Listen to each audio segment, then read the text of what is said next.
rise. Prayers of thanksgiving. Before we pray, let us remember, you do not begin warfare with weapons. You begin with worship.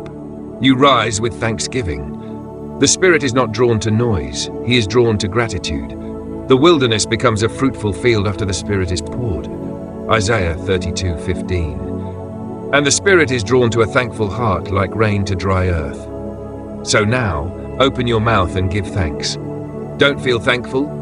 Then let your words prophesy what your emotions cannot yet perceive. Pray and say, Father, I thank you for the breath in my lungs. I may not feel victorious, but I am still breathing, and that is proof that you are not done with me. Pray to acknowledge that your life is still under construction by the Master Builder. Say, Lord, I thank you that my pain did not kill me. It refined me. I survived because you sustained me. Pray and thank God for the moments you nearly gave up, but something kept you from falling. Say, thank you for divine interruptions. Thank you for the no's that protected me. Thank you for the delays that were disguises for deliverance. Lift your voice.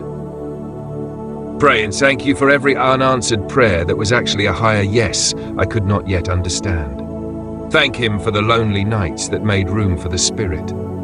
Say, thank you, Lord, for the empty spaces, because they made space for you. You are not beginning your breakthrough by force. You are entering it by remembrance. So remember and thank him. Thank him for the money that ran out and taught you about provision. Thank him for the relationships that failed and protected you from idolatry. Thank him for the silence that tuned your ears to his whisper. Say, Father, I thank you for the spiritual drought, because now I know what it means to hunger and thirst after righteousness. You may not feel like thanking God right now, but listen, gratitude is not an emotion. It is a decision to host the Spirit before you see the fruit. Say this loud, even if it trembles off your lips. I thank you for the things you protected me from that I will never know about. I thank you that I woke up this morning with angels on assignment.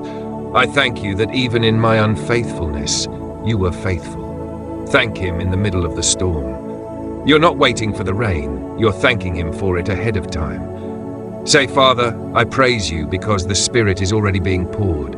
My wilderness is about to sing. My dry field is about to dance. I believe it, I receive it.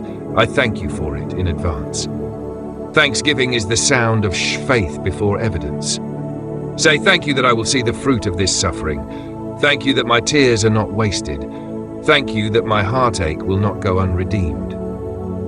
Pray now and say, I thank you for the pruning that came before the harvest. I thank you for cutting things off even when I didn't understand why.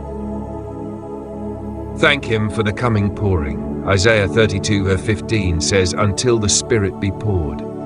That means the pouring is scheduled. You're not convincing God to do something he hasn't already prepared. You're aligning yourself with the inevitable rain.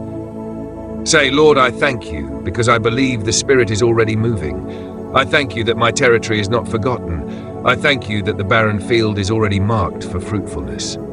Even if your bank account is empty, thank him. Even if your ministry is silent, thank him. Even if your marriage feels cold, thank him. Say, thank you, Father, that the land of my life is under divine cultivation. I am not forsaken. I am being prepared. Thank him on behalf of your bloodline. You are not just thanking God for yourself.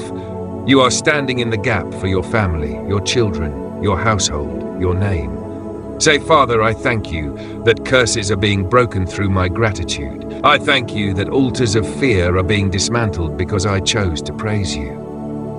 Thank him that generational burdens are being lifted. Say, Lord, I thank you that my gratitude is building an inheritance of worship for my children. Thank him that your name is being rewritten in the Spirit. Say, I thank you that you are erasing shame from my family history and writing a new narrative of grace. Thank him through Scripture. Return to the Word. Isaiah 29:18 says, in that day shall the deaf hear the words of the book, and the eyes of the blind shall see out of obscurity. So thank him now for restored hearing. Say, Father, thank you that my spiritual ears are opening. Thank you that I am beginning to hear again. Thank him that the confusion is clearing. Thank you, Lord, that blindness is being healed, not just physically, but emotionally, spiritually, relationally. I will see again. Thank Him until your atmosphere breaks. Gratitude shifts atmospheres. Thanksgiving is not passive, it's aggressive. It rebukes depression. It dismantles bitterness. It declares that you are not a victim. Pray and say, Lord, I refuse to worship my wounds. I worship you. I will not idolize pain. I will exalt your faithfulness. Thank Him even through tears. Say, thank you that I am still capable of feeling. Thank you that my heart is not numb. That means I still have hope. Thank Him like it's already done. Let your thankfulness become prophetic. Say, Father, thank you that the Spirit is falling on my finances, on my relationships, on my ministry, on my thoughts, on my future. Thank you that I'm not going to die in the wilderness. Thank you that my story will not end in dryness. Thank you that you are writing a testimony out of my desolation. Thank Him in spite of the delay. Isaiah 29:17 says, Is it not yet a very little while? God says the change is closer than you think. So thank Him for the near breakthrough. Say, thank you, Father, that the delay has a deadline. Thank you that my wilderness has an expiration date. Thank you that the transformation is nearer than I realize. Thank Him like you're walking into a new season. Say, I thank you that I will not leave this year the same. I thank you that what looks like loss is making room for legacy. Thanksgiving is how you rise. Before you roar, before you revolt, before you reclaim, you rise with thanksgiving, with faith, because the rain is coming, because the Spirit is pouring, because the dry land is groaning with expectation. But let me ask you, will your heart be found open and grateful when the rain starts falling? Or will you still be too busy weeping over what has passed to receive what is pouring?